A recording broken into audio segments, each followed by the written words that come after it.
It's a common belief that the increase of arms is due or related to narco trafficking, but that is not far from the truth. The increase in arms in Mexico is directly related to the increase of making arms in the United States, and that impacts the reputation in Mexico and the entire region.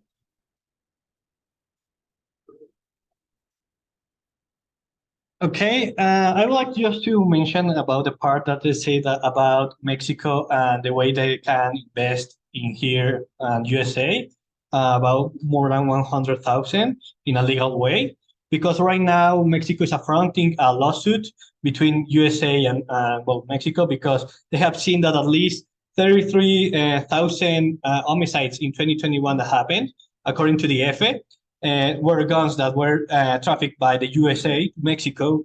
And right now they are looking to have this distribution being well depleted.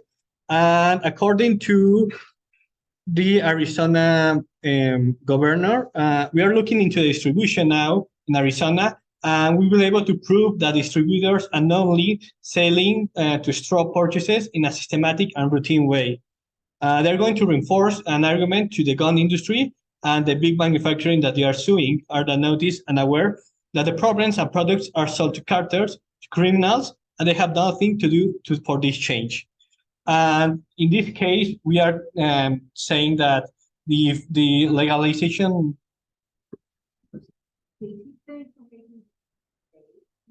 Mhm. I would like to.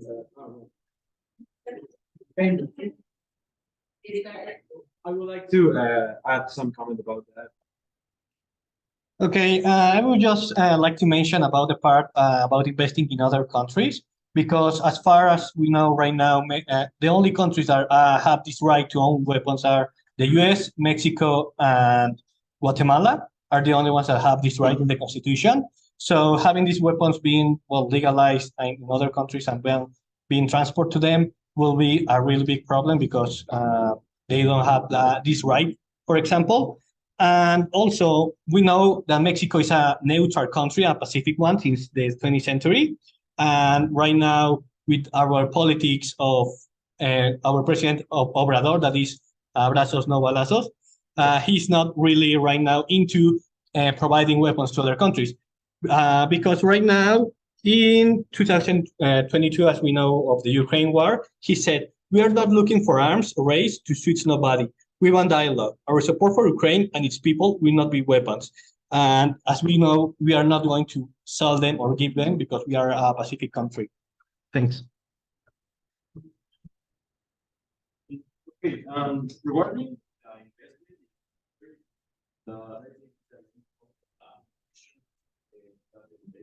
investment, gave us.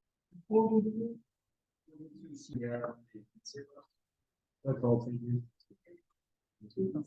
So we are going to the next question. Yeah, it's missing one. I just want to start.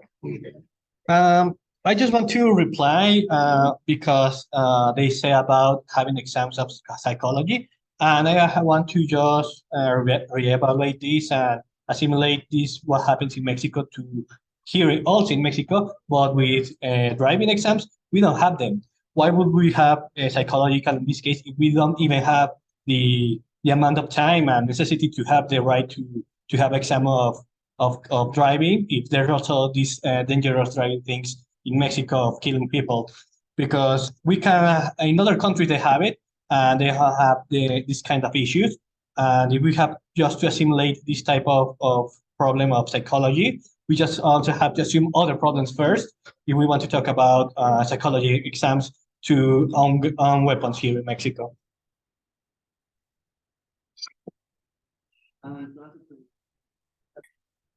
Okay, first of all, I would like just to reminder about being against, in this case, of legalizing weapons.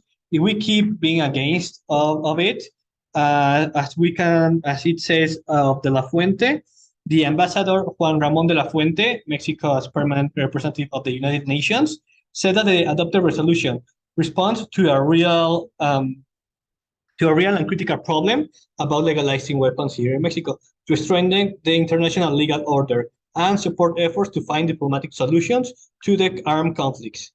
The light arms trade fuels conflicts and maintains these actors who prefer to resort to force instead of dialogue and negotiation.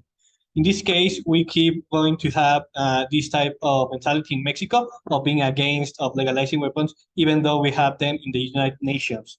And also, before the president of the United States, Donald Trump, worked with our president, López Obrador, about the weapons here in Mexico and the border. And they have been working about between the border and trying to confiscate them. And according to their statistics, it shows that historical data show the subgroup of arms trafficking of United States and Mexico high-level group or GANGSEC met today with the Public Safety and Citizen Protection of Ministry to advance the bilateral strategy on curbing the illicit flow of weapons on the border between two countries. So right now we are working against legalizing or having them in the country because they are still committing a lot of homicides, and it shows that it's also presented a map of border points where weapons come into Mexico with the goal of determining the network that sells them, distribute them, and introduce guns in Mexico. So yeah, if we keep against being in the part of legalizing weapons, we can still work with the United States in this matter of working against the trafficking and cartels that are working in the borders. To give an example, in 2009, there was an operation called Fast and Furious. Yeah, this is correct. This is correct. That if the United States gives weapons to the narco